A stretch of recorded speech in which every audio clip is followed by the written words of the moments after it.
Et bonjour, bonjour, j'espère que vous allez bien. Alors aujourd'hui, un petit mot avant de commencer, je démarre tout juste la chaîne, donc si jamais vous appréciez le contenu ou si vous voulez en vouloir plus, n'hésitez pas à lâcher un pouce bleu, à vous abonner et à mettre un commentaire. Aujourd'hui, une petite astuce rapide. Vous avez dû le voir, lorsque vous appliquez une pause, certaines pauses s'appliquent sur place, aucun problème. Et d'autres poses qui sont souvent vendues avec des environnements déplacent également le personnage. Par exemple, là j'ai pris un Genesis 8 Mail, le devload parce qu'il est plus léger. Et si je vais dans le Smart Content et dans les poses, je vais taper Sona. Si je double-clique sur cette pose par exemple, ou disons celle-là, on voit que le personnage se retrouve ailleurs et que le gizmo reste ici. Alors effectivement, on peut s'amuser à faire ça et à le repositionner, etc. Mais c'est assez pénible et encore là, cette pose-là, il n'est pas envoyé très loin.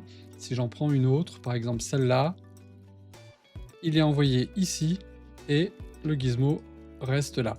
Du coup, pour le manipuler, ça va très très très vite devenir compliqué.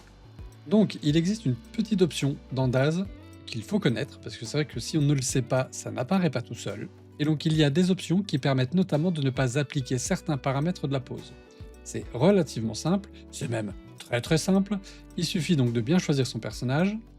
Et pour choisir, on va prendre cette pose-là, ce que je fais, c'est que j'appuie sur CTRL et que je double-clique sur la pose. Là, il y a une fenêtre d'options qui apparaît. Et ici, on peut voir les options de transformation qui vont ou non s'appliquer à la pose du personnage.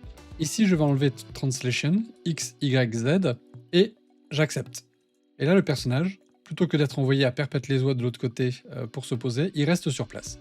Et ce qui est magique, et ce qui nous intéresse ici, c'est que le gizmo reste lui aussi sur place, ce qui rend du coup la manipulation beaucoup plus simple. Là, par exemple, on va le positionner sur le canapé. Comme c'est une pause qui pourrait très bien coller pour une soirée Netflix, j'en sais rien.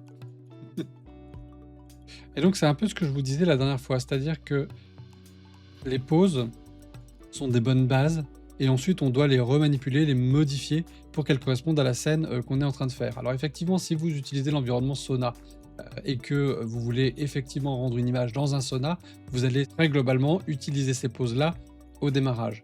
Mais après, vos scènes, elles sont dynamiques. Donc, du coup, il faudra adapter ce que vous faites. Et là, dans mon cas, je suis pas du tout dans un sauna. Je suis sur un canapé et je voulais que mon personnage soit assis dans une pose un peu chill.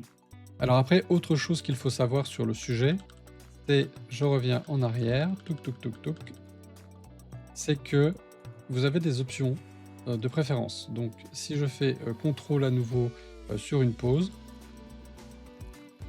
ici, on a un onglet préférences. Et d'ailleurs, on peut dire ce que l'on préfère. Donc je choisis mon option, X, Y, Z. Je vais dans Préférences et je fais Set Preferred Option. Accepter.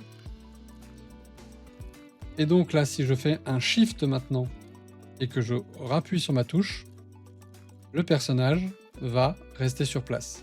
Si je double-clique sans toucher CTRL, c'est la pose d'origine. Et du coup, ça marche pour toutes mes poses. Là, j'appuie sur X, Là, j'appuie sur Shift en même temps. Vous voyez?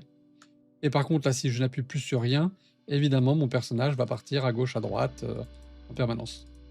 Donc voilà, c'est tout pour cette vidéo. Si jamais vous appréciez, n'hésitez pas à lâcher un pouce bleu, à mettre un commentaire et à vous abonner.